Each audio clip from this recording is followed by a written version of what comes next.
propaganda attack against patriots in this country in an attempt to connect patriots and militias with Timothy McVeigh and the Oklahoma City bombing. All lies. Even the Federal Bureau of Investigation made a public announcement in 1995 saying that there was absolutely no connection whatsoever between Timothy McVeigh, the militias, or American patriots.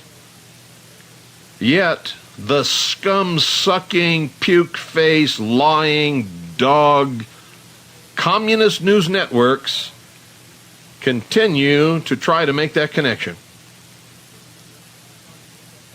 I didn't see it, but last night I heard from various friends that I was the subject of one of these blatant, lying, libelous, totally false attacks by Fox News out of Channel 10 in Phoenix.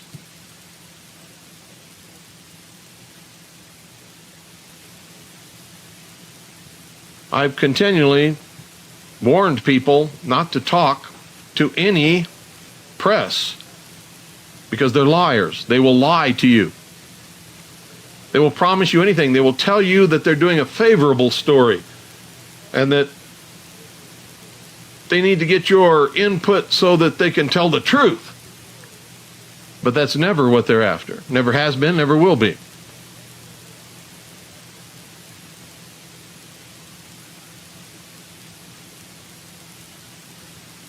One of the bottomless pits in this valley that has been a constant pain in my ass is Glenn Jacobs, who I understand was a major part of this hatchet job. Another one was someone who I've warned many, many times not to talk to these people.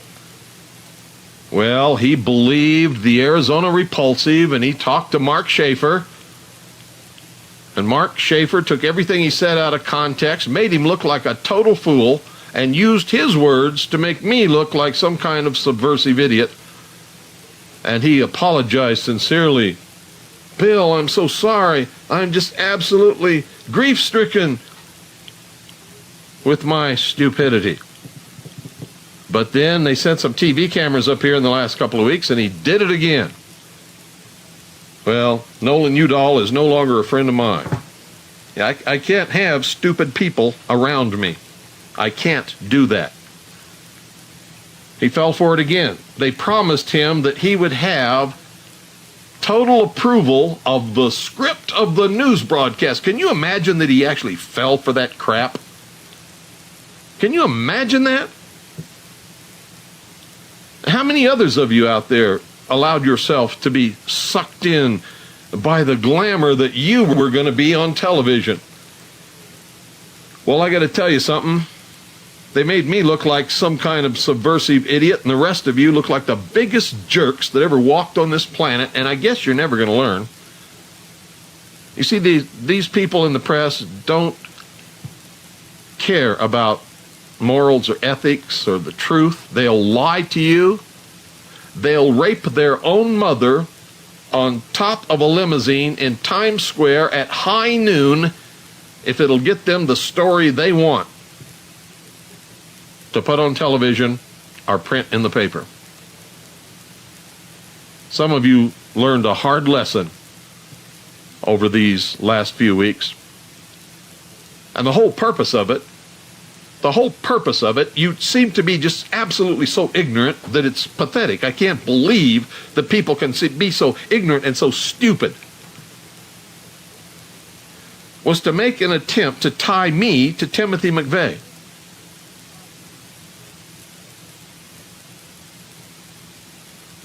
In order to demonize me, like they always demonize their targets, so that when they finally come after me, you will all sit back and say, yeah, well, he's one of those Oklahoma City bombers.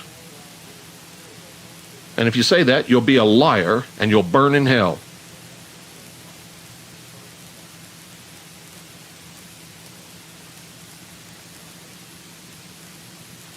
But I'm kind of whistling in the wind because most of you don't give a damn anyway. I am absolutely amazed at the stupidity of the American people. That they believe that they're getting the truth on television or in the newspapers. This country is in the hands of our enemies. And over many years, they've taken over major corporations. They've taken over the ownership of the press. They've taken over our government. They are Marxist socialists, and their goal is world communism. And you better start to understand that. Now, I don't give a damn. I don't give a rat's ass if you like me or not, but you better damn well listen to my message. You certainly better do that. Tonight, this broadcast is going to open your eyes. It's going to make you understand why I am such a target of these people, that they must destroy me. That they absolutely must destroy me to shut me up. Don't go away. I'll be right back. And you're going to hear the nitty-gritty, dirty details. And you're going to see why they take such great pains to lie so viciously about me and many other American patriots.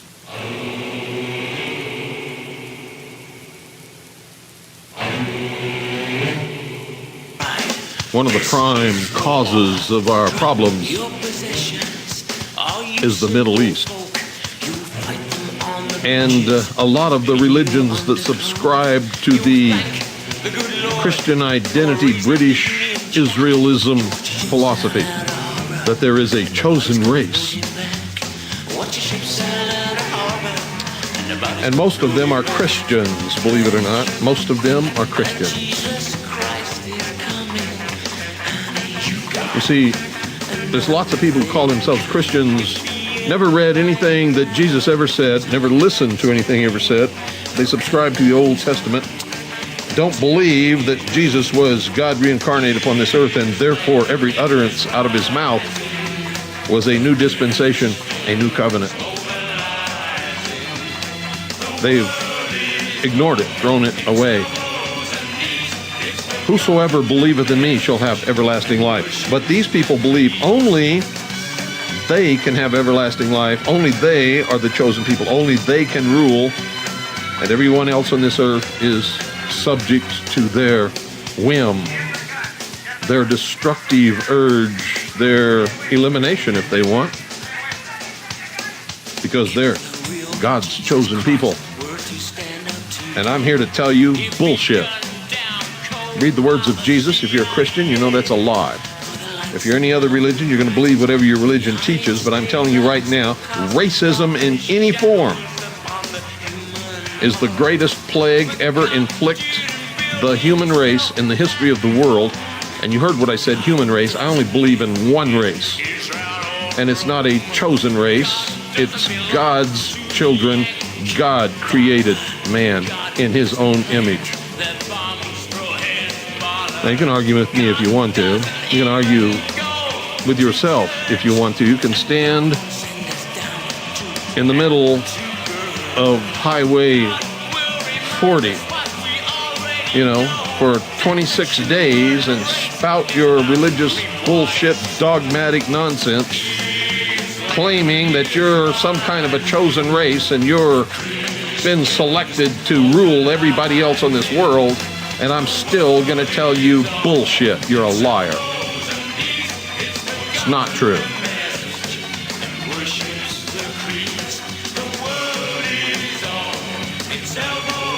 And so, if that upsets you, you might as well turn off your radio now, because it's only going to get worse.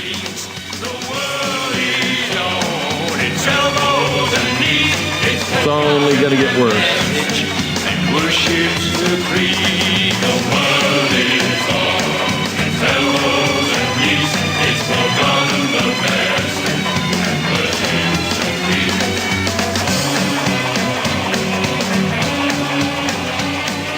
The Oklahoma City bombing, the plot thickens. And if you think you read it on the website, you haven't read it like this. I've been working on this for several days to update it, upgrade it, make sure that it's all correct.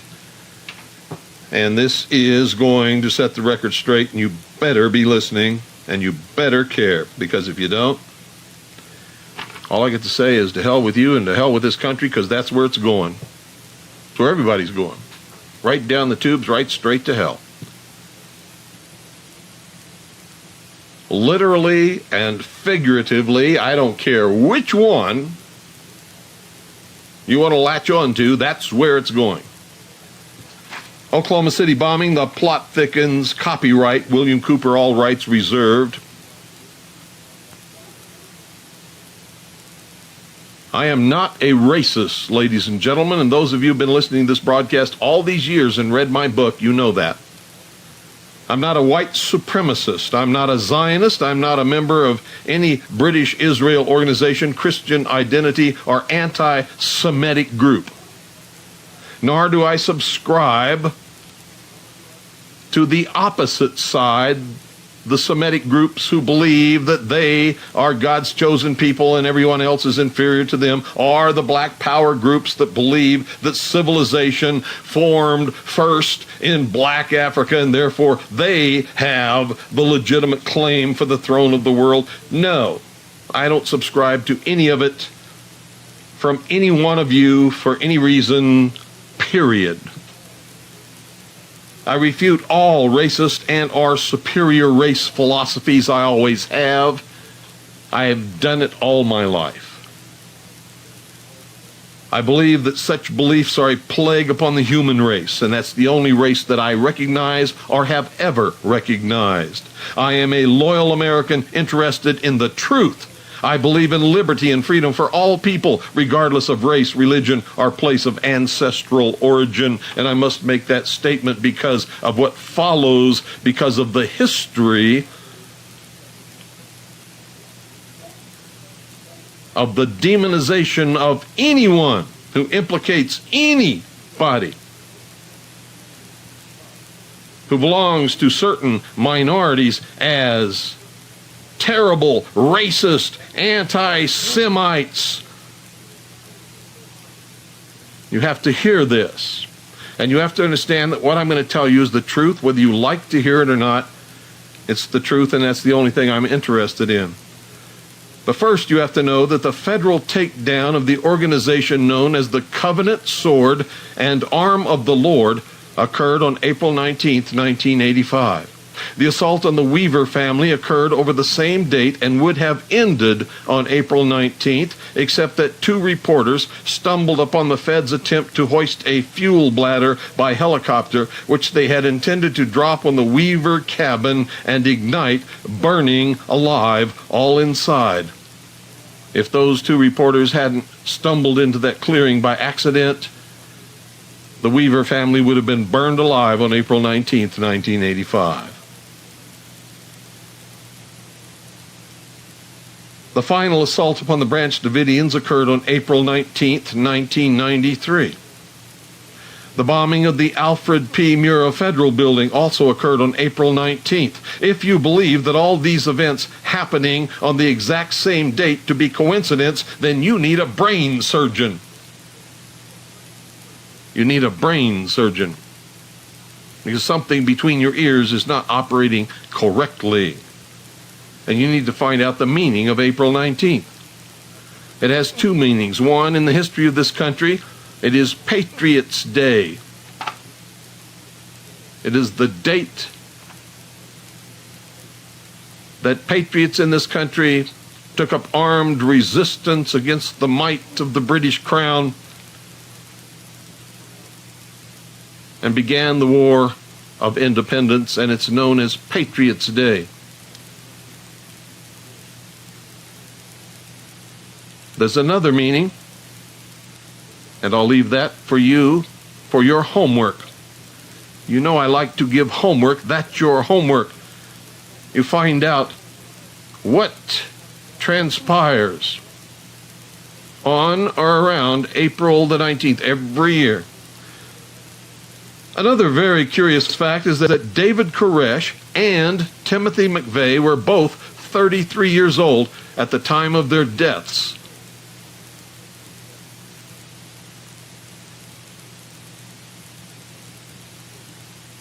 A very curious fact indeed.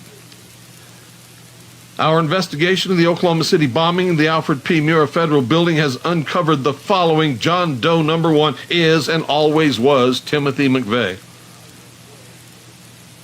There are also at least 2 other people involved with the Oklahoma City bombing who are almost exact doubles of Timothy McVeigh, one of which is a known agent of the Bureau of Alcohol, Tobacco, and Firearms. John Doe number 2 is Michael Brescia, an Army buddy of Timothy McVeigh who served in the same unit. Until recently, he was in federal custody. The federal government has protected and hidden the identity of Michael Brescia because he is an informant for at least one agency of the United States government. He's not a Nazi, he's not a white supremacist, he's not an anti-Semite or a racist.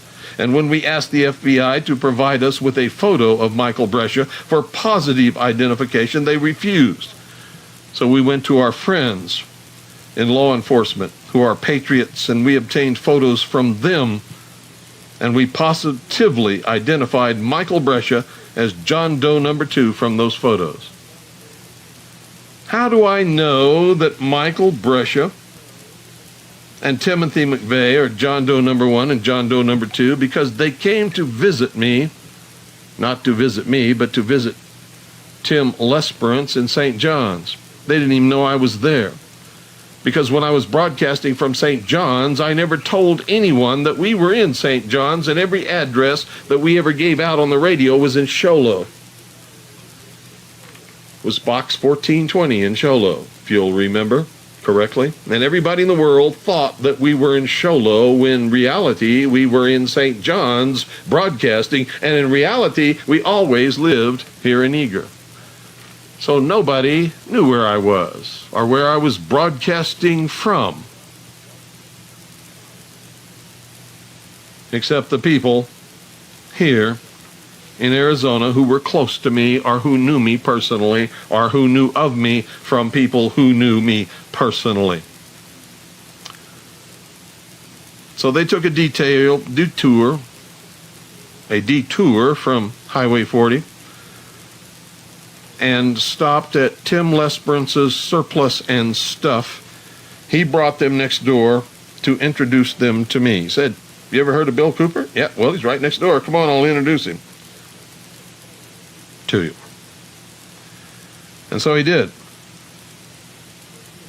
Michael Brescia, John Doe number 2, is the man in the original sketch of John Doe number 2, and it's such a good sketch, it could have been a photograph.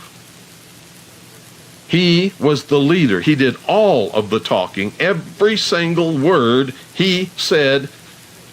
Timothy McVeigh just nodded once in a while, didn't really pay too much attention to what was being said, and every once in a while, if he was asked a question by Michael Brescia or by me or somebody else, he would chip in. But he was not the leader. It was clear that Michael Brescia was in charge, 100% completely in charge. Now, just in case you think I'm telling you a big lie, I'm not. They were there about 10 minutes, no longer. There were 7 other people there in the research center beside myself who gathered around and talked to these 2 men. One was Granny Gosling. She was in her 80s then. I don't know if she's still alive because I haven't heard from her in quite some time. I hope she's still alive, and I hope her health is good. Those of you listening in St. John, you know exactly who I'm talking about. I always called her on the air, and I talked about her often as Granny from St. John's.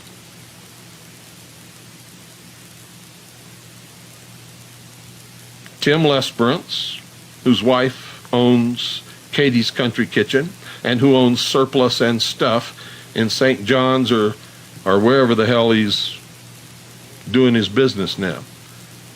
He's probably not doing too good a business, but because we found out that he was an informant for the BATF and had tapped our phones. The phone tap actually went through his business, which means he was a part of it. Peter Lesperance, who was Tim Lesperance's son, and still is, I would imagine. Bart Chow, who was one of the editors for Veritas. Michael Aponte, who was another editor for Veritas.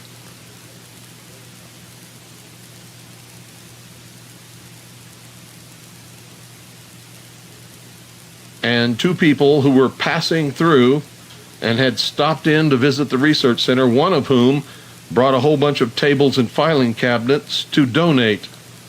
Now, I can't remember either one of their names, but I can locate the name of the one who delivered the tables and filing cabinets. I have not done that yet, but if I need to, I can. The other one, if he's got any guts, will make himself known, because I can't remember who he is. But there were 7 people, including myself, in the research center that day who met these 2 men and talked to them for about 10 minutes before they left. So there is a John Doe number 2. His name is Michael Brescia. He is the one in the sketches, and the FBI, the United States government, the prosecutors of Timothy McVeigh and Terry Nichols are liars when they say there were no other people involved in the bombing. Michael Brescia was in charge. He talked about explosives, but he didn't tell anybody what he was going to do. He said that they were going to do something to get the attention of the nation in order to get the nation back on track and ask us if we would help him. I said, what are you going to do? He said, we can't tell you. I said, if you can't tell us, then we can't help you, because we will not be a party to something that will discredit our whole attempt to restore constitutional Republican government. So take a hike. And I told him something else. I told him, whoever fires the first shot loses. Those are the exact words I've used on this broadcast since the beginning of my broadcast. And I told him something else. I don't know what you guys are fixing to do, but if you hurt anybody and I know where you're at, I'll come after you personally. Timothy McVeigh asked me what he should do if he was stopped by a police officer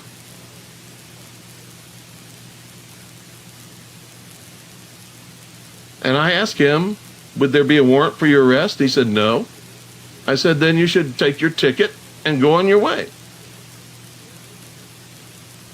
He said, do you think I ought to shoot him? I said, no. Why would you shoot somebody over a ticket if there's no warrant issued for you? And whether or not I would shoot anybody over a warrant would depend upon what the warrant was over. He thanked me for that advice. Invited us all outside. They were driving a big green station wagon with puke yellow interior with a big television in the back seat.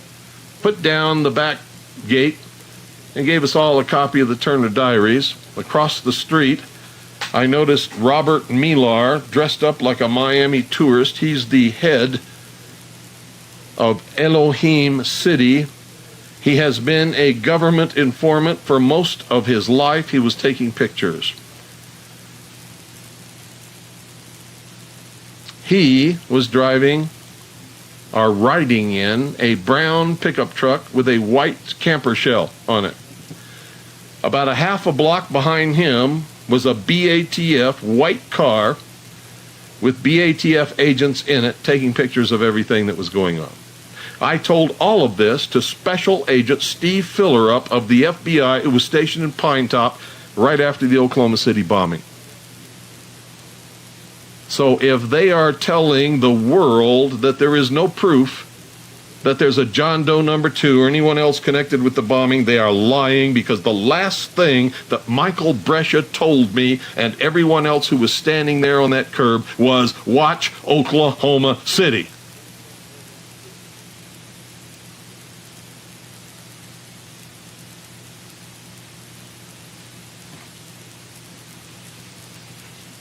So I accuse Steve Fillerup of the Federal Bureau of Investigation, the entire Federal Bureau of Investigation, all of the prosecutors of Timothy McVeigh, everyone who's been concerned with this case.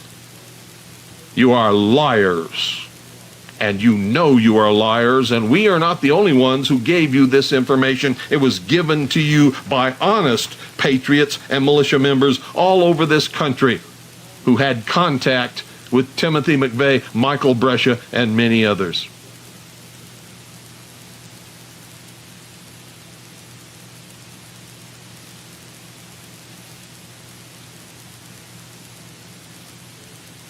John Doe number 3 has been positively identified as Andreas Strassmeyer, a German Jewish intelligence operative. He is not a Nazi. He's not a white supremacist. He's not an anti-Semite. He's not a racist. Sources in Germany say that he is Jewish and that he was sent to the United States to discover the source of Nazi, neo-Nazi, and anti-Semitic material that was being sent to Germany and stop the flow of that material, much of which was emanating from Elohim City. This information has been confirmed by at least 2 additional independent German sources. The FBI knows this. John Doe number 4 has been positively identified as Gary Hunt. He has never been questioned by any law enforcement agency. Gary Hunt was also involved with the Waco massacre in 1993. Gary Hunt is an informant for the Bureau of Alcohol, Tobacco, and Firearms. Gary Hunt masquerades as an American patriot. The ethnic and religious background of Gary Hunt is not known to us.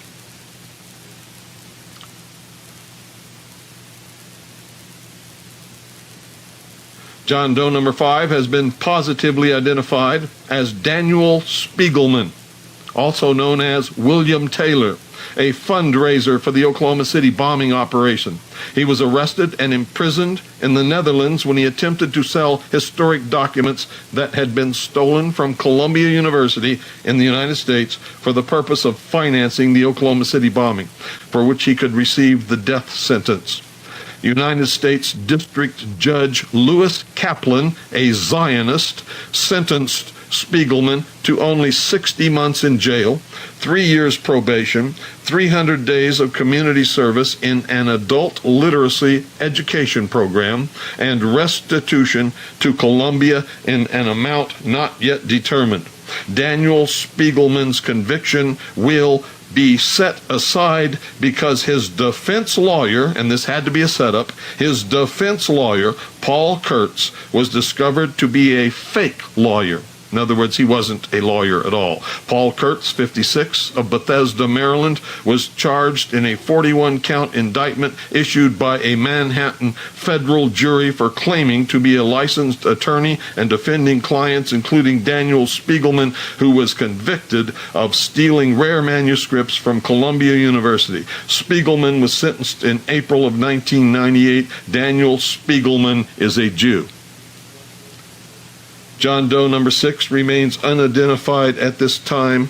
We do have a video of him in the company of Gary Hunt, John Doe number 4, walking away from the Alfred P. Murrah Federal Building within 10 minutes after the bombs detonated. Both men in the videotape are carrying transmitters in their hands. The same kind of transmitters used by demolition experts to detonate bombs. Mike Vanderboog of the John Doe Times is an agent of the Anti-Defamation League masquerading as a patriot commander of the Alabama 1st Cavalry Militia. The militia which he claims to command does not, in fact, exist. It is a fraud.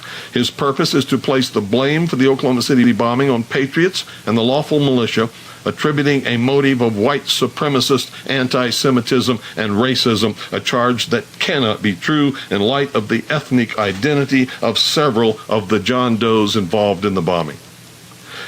The Branch Davidians, ladies and gentlemen, listen to me very carefully. This is crucial to your understanding of what's going on. The Branch Davidians were a racial mix of mostly black, Hispanic, and a couple of Jewish members. Only a very small minority of the church was Caucasian or white. Racist, white supremacist anti-Semites do not rejoice at the death nor seek revenge of these kinds of people. Racist, white supremacist anti-Semites do not avenge the death of blacks, Hispanics, Orientals, and Jews. And if you think they do, you've got a major screw loose. The people who worked in the Alfred P. Murrah Federal Building, listen to me very carefully, the people who worked in the Alfred P. Murrah Federal Building were mostly Caucasian white Americans and could not ever have been the target of racist, white supremacist anti-Semites. Racist, white supremacist anti-Semites do not murder whites. They simply do not do it. You stupid sheeple. You see how easily you're confused and misled? Check for yourself if you don't believe me. Check for yourself. Don't you dare take my word for it. The KKK, Ku Klux Klan, and white supremacist groups expressed great dissatisfaction with the manner in which the BATF and FBI were handling the situation with the Branch Davidians and called for an assault by the government to end the standoff. A contingent of KKK white supremacists actually traveled to Waco, Texas to offer their services to the BATF and FBI in order to effect the arrests or destruction of the Branch Davidians. If the Ku Klux Klan, if white Aryan supremacists were for the takedown of the Branch Davidians, how and why would they ever seek revenge for their deaths?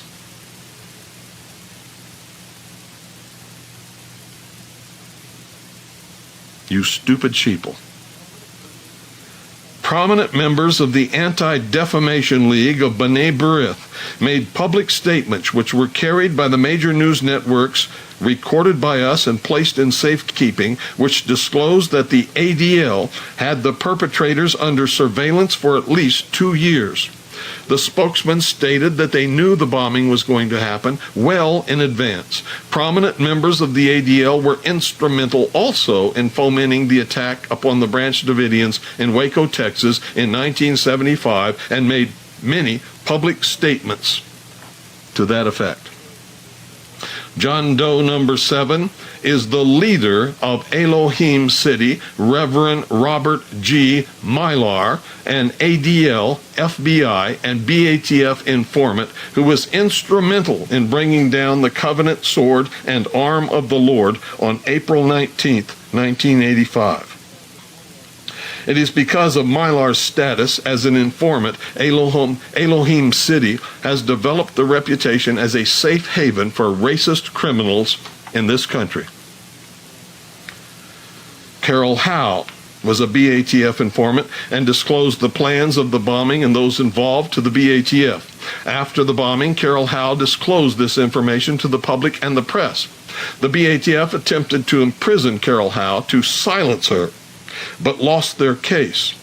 She won because she proved in court she was operating as one of their major informants. She maintains that the BATF knew the culprits and the target, a government building, well before the bombing occurred because she was present at Elohim City during planning sessions and she personally informed them.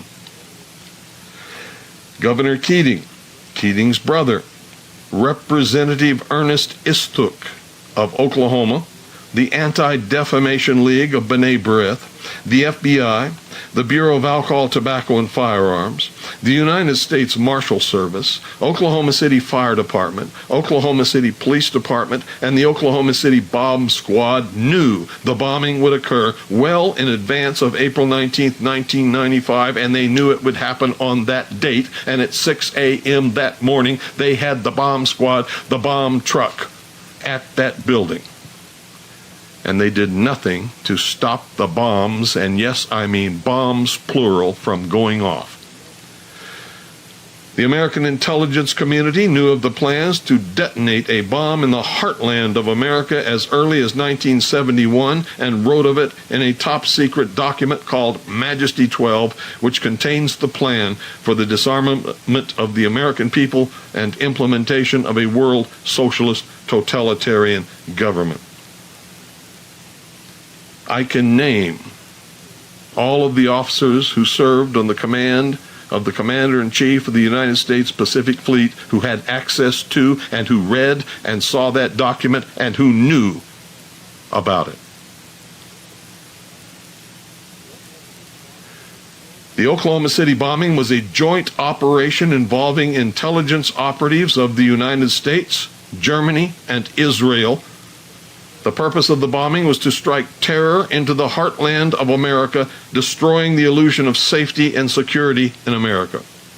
Those responsible set the propaganda wheels in motion to blame patriots, militia, and religious fundamentalists in order to prepare American citizens to more readily accept personal disarmament in preparation for world socialist totalitarian government, beginning with the passage of an unconstitutional anti-terrorist bill which passed Congress and became law soon after the bombing. During his tenure as director of the FBI, listen to me very, very carefully. You better listen to me. And you can check it. In fact, I hope that you will. During his tenure as director of the FBI, William Steele Sessions created the National Security Threat List, which was approved by the Attorney General in 1991. It changed its approach from defending against hostile intelligence agencies to protecting U.S. information and technologies. It thus identified all countries, not just hostile intelligence services, that pose a continuing and serious intelligence threat to the United States. It also defined expanded threat issues, including the proliferation of chemical, biological, and nuclear weapons, the loss of critical technologies, and the improper collection of trade secrets and proprietary information. During a press conference in 1993, during the Waco standoff, FBI Director William S. Sessions warned the nation in a press conference of a Jewish underground which threatened the national security of the United States of America. I personally witnessed that press conference on CNN on the date that it was given. He was immediately politically attacked by AIPAC interests and its political stooges. He appeared on television 2 weeks later to announce his resignation as director of the Federal Bureau of Investigation with his arm broken in a sling. Eri Shabbat, an Israeli columnist, wrote in an essay reprinted in the May 27, 1996 issue of the New York Times from the Israeli paper Haaretz, while reflecting sorrowfully on the wanton Israeli killing of more than 100 Lebanese civilians in April, that we killed them out of a certain naive hubris, believing with absolute certitude that now, with the White House, the Senate, and much of the American media in our hands, the lives of others do not count as much as our own. End quote. Joseph Sobran, in a June 13, 1996 edition of The Wanderer, said, quote, in a single phrase, in our hands, Shabbat has lighted up the American political landscape like a flash of lightning, end quote. The admission confirms what has been labeled, quote, an anti-Semitic conspiracy theory, end quote. Sobran admits in his article that this theory is believed by most Israelis. Sobran wrote, quote, Charges of anti-Semitism and a quiet but very effective boycott will be the reward of any journalist who calls attention to his own government's and his own profession's servitude to Israeli interests. Shavit states that as an obvious fact, what Americans can say publicly only at great risk. It is surprising and refreshing to find such candor in an American newspaper. The prescribed take on this subject is that Israel is a reliable ally of the United States, despite Israel's long record of double dealing against this country, ranging from the killing of American sailors to constant espionage and technology theft. The word ally implies that the relationship exists because it's in the interests of this country, though Israel's lobby is clearly devoted to the interests of Israel, and it's childish to suggest otherwise. You expect that from the Israeli lobby. Lobbies are lobbies, after all, but it's unnerving that the White House, the Senate, and much of the American media should be in our hands, as Shavit puts it. Bill Clinton, a lover of peace since his college days, raised no protest when the Israelis drove 400,000 innocent Lebanese out of their homes in retaliation for rockets launched into Israel, wounding one Israeli by a faction over whom those 400,000 had absolutely no control. Congress, of course, was supine as usual in this latest extravagance of Israeli defense. Congress, too, is in our hands. A recent article in the Washington Post likened the Israeli lobby's power to that of the gun and tobacco lobbies. But there is one enormous difference. Newspapers like the Post aren't afraid to criticize the gun and tobacco lobbies. They will say forthrightly that those lobbies seek goals that are dangerous for this country. They don't dare say as much for the Israeli lobby. But much of the press and electronic media are in our hands. In a more active sense, they supply misleading pro-Israel propaganda in the guise of news and commentary, constantly praising Israeli democracy and ignoring Israel's mistreatment of its non-Jewish minorities, mistreatment which, if any government inflicted it on a Jewish minority, would earn it the fierce opprobrium of our media. Very few in America are doing anything to change this sorry state of affairs. Shavit wrote his article in the desperate hope of turning back his countrymen and his government from a morally and politically perilous course. At least he can hope. It's harder for us when our government isn't in our hands, end quote. So said Joseph Sobran in his nationally syndicated column. Joseph Sobran is a Jew. The importance of this information is that the bombing of the Oklahoma City Mira Federal Building could not ever have been the racist actions of white supremacists exacting revenge for the massacre of the mostly minority membership of the Branch Davidians at Waco, Texas. Nor would they have blown up a federal building full of white Caucasians in revenge. International Zionism is, however, racist, claiming its adherents to be a superior race chosen by God to rule over all other races and nations in a world totalitarian socialist government from a capital in Jerusalem. Most Jews, now listen to me very carefully, most Jews, especially American Jews, do not adhere to that belief. Most American Jews are loyal American patriots. Most modern-day Zionists are adherents of the British Israel philosophy, Christian identity, and Christians, including Jerry Falwell, Pat Robertson, Robert Schuller, and other misguided leaders of the Christian religion. For confirmation, see Project Trojan Horse on our website. On our website. It's called Project Trojan Horse. On the internet go to our website and then just add to the end trojan.htm, and understand when you read it that people like Zionist, admitted Zionist, member of the Jewish Defense League, Lieutenant Colonel James Bougrites are not our friends, nor friends of this American Republic. Now, I want to say this again. Me, Harvest Trust, the Independence Foundation Trust, the Independence Trust, and the Intelligence Service are not and never have been racist, white supremacist, Zionist, or anti-Semitic. We refute all racist and or superior race philosophies as they are a plague upon the human race. I'm a loyal American. I'm only interested in the truth. Seek ye the truth, and the truth will make you free. Jesus said that. And I believe it.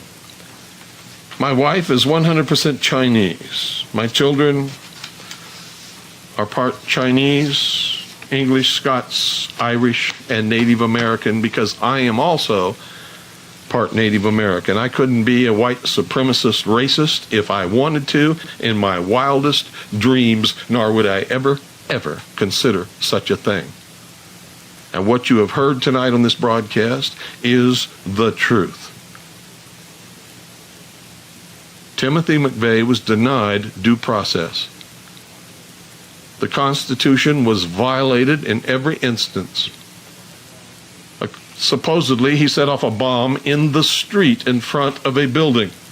The street is owned by the city of Oklahoma City, which is a part of the state of Oklahoma, which means Oklahoma had jurisdiction all the time. The federal government never had any jurisdiction. And even if it had, the Constitution says that anyone accused of a crime must be tried in the state wherein the crime occurred. They moved his trial to Colorado. That's unconstitutional. They had no jurisdiction. They withheld thousands and thousands of pages of evidence and documents from him so that he could not have a defense. The judge refused to allow Timothy McVeigh to even mention the United States government or any participation that the United States government may have had in the bombing of the Alfred P. Murrah Federal Building, and thus decided his defense for him, which is also unconstitutional and is a denial of due process. This is not my country. My country is defined in the document called the Constitution for the United States of America. Whatever is existing in Washington, D.C. today is foreign to me. I know it not. I accept it not. I will not bow down to it. I will not support it. I am pro-government. I am not anti-government. I have never been anti-government in my life. But my government is defined in the Constitution for the United States of America, and that's the only government that I will submit to, and only when it has jurisdiction over me lawfully according to that document.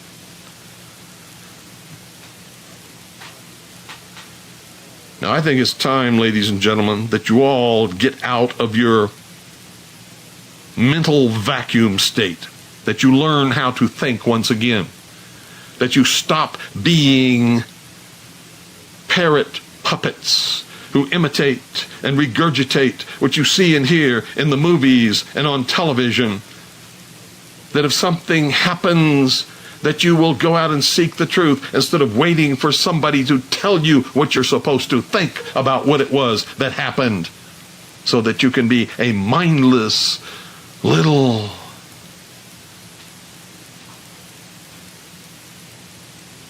apparat in the new socialist regime. Apparatchik. The new left is exactly the same as the old left. And the goals are the same, and the teachers are the same, and the methods are the same. They're liars, they're scum, they're destroyers, they're thieves. And their goal is to destroy and dismantle everything in this world until they control this world.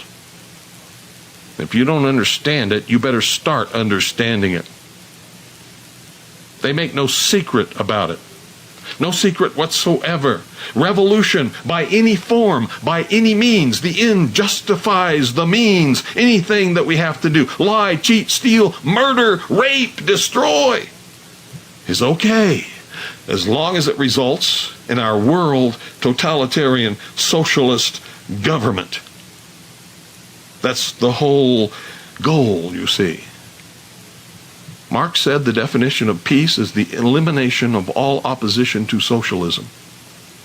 Hitler was a socialist. He went into power in Germany by doing to the Reichstag what the socialists in this country did to the Alfred P. Murrah Federal Building.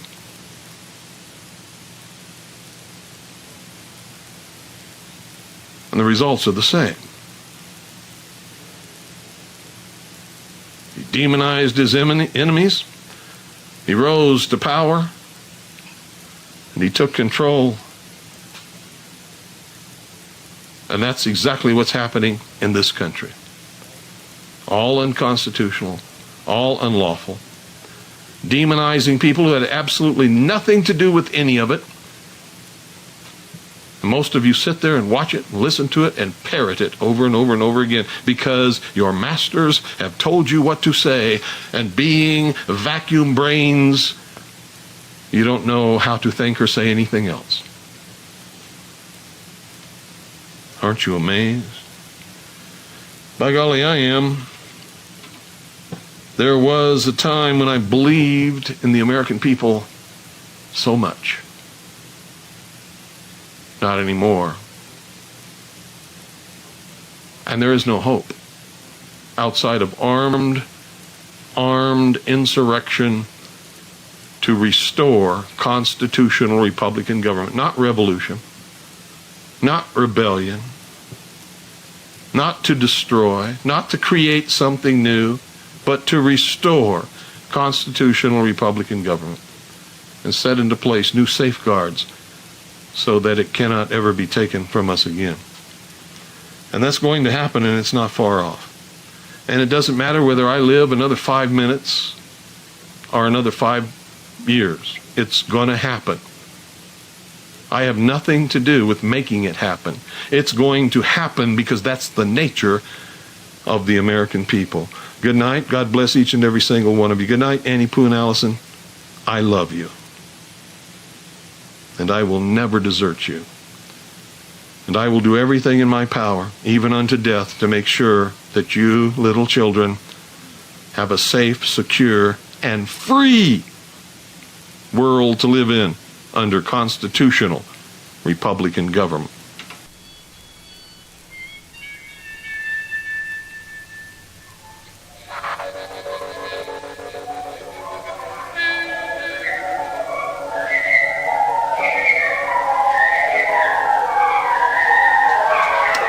What you heard tonight, folks, is all on the website, williamcooper.com. If you want to read it, download a copy, go get it. It's there for you right now.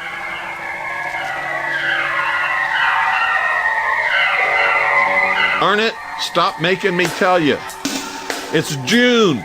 Get your donations in now if you want this broadcast to continue. Otherwise, you got about a week left. You've been listening to The Hour of the Time with William Cooper, the most dangerous radio host in America, according to William Jefferson Clinton. Why? Because I choose truth. And that's the most deadly weapon to use against these scum. And for those of you who are small in brain, small in intellect, and weren't listening carefully to what I said, what I talked about tonight were nations and organizations with agendas, not people. Most Jews in this country are good, honest people like everybody else and don't know a damn thing about what I talked about tonight any more than you do. Remember that. I've been watching you for ages, like a boat without a mast, struggling with the tide of destiny between the future and the past. I am the lighthouse, I am the sea, I am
to cuddle my flesh and to quell the torrents in my subterranean depths.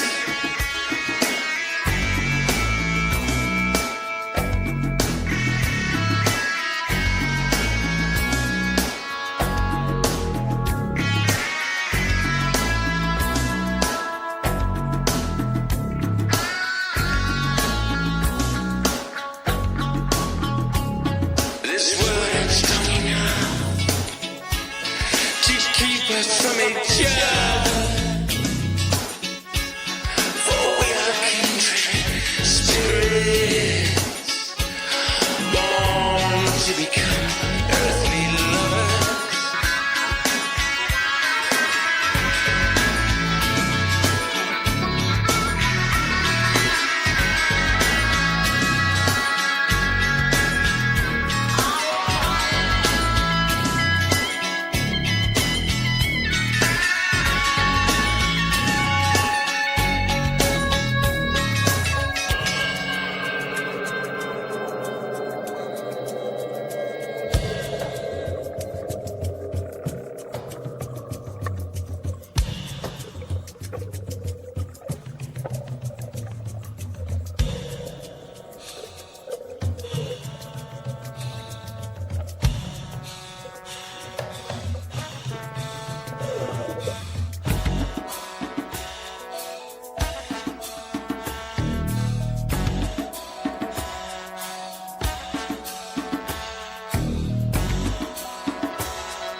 There is something within your voice, something